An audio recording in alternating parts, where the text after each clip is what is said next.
প্রবাসে যারা থাকে এত টাকার লোভ, বাংলাদেশে কি না খেয়ে মরে যারা? তোমরা কি জ্ঞান অর্জনের জন্য যাচ্ছ এখানে?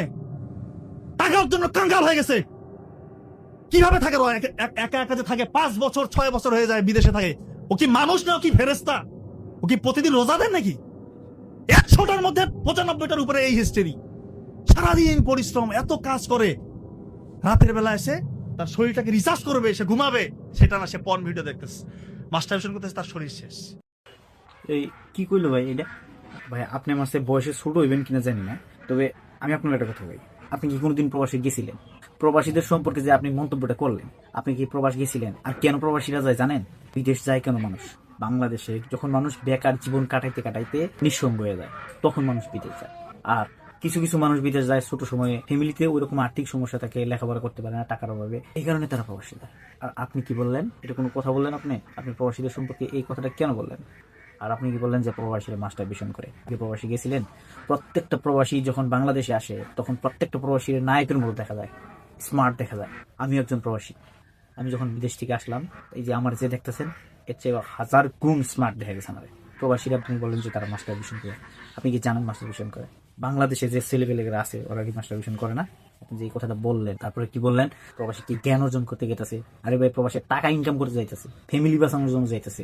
আপনি যে কোটটাই পড়ছেন না, এগুলো কার টাকায় আসে জানেন? অধিকাংশ প্রবাসীদের টাকায় আসে, রেমিটেন্স। আপনি প্রবাসীদের সম্পর্কে যা মন চাইলো তাই মন্তব্য করে দিলেন। আপনি কে ভাই? আপনি কে? আপনার তো চিনি না, তবে আপনি যেখান থেকে ওইটা আসছেন ওইখান থেকে প্রবাসীরা ওইটা আসতে পারে না।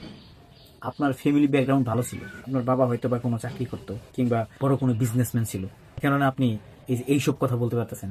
টাকা কি জিনিস আপনি বুঝেন নাই। টাকা কি জিনিস আপনি যদি বুঝতেন তাহলে আপনি এইসব কথা বলতেন না প্রবাসীদের সম্পর্কে। প্রবাসীরা হচ্ছে বাংলাদেশের সোনার সেল। প্রবাসীদের সম্পর্কে এই ধরনের মন্তব্য আর কখনো করবেন না। আমি তীব্র নিন্দা জানাচ্ছি। তারপরে টুকু আবার পরের দিন ওখানে তো মানে পশুর মতো খাটায়।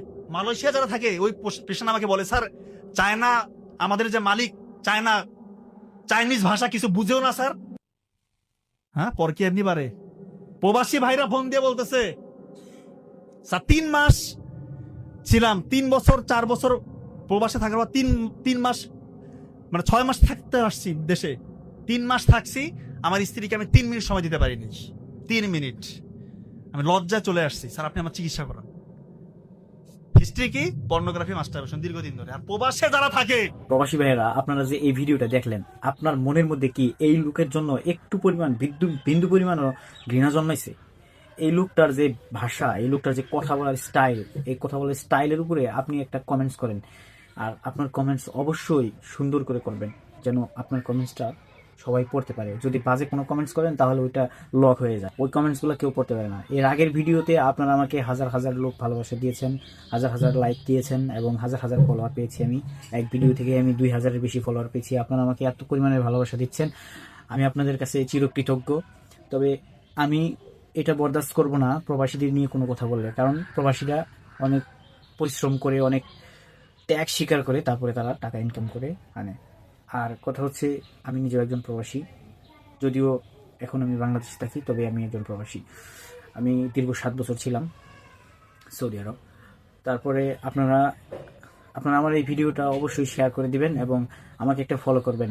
ধন্যবাদ সবাইকে, ভালো থাকবেন, আল্লাহ হাফেজ।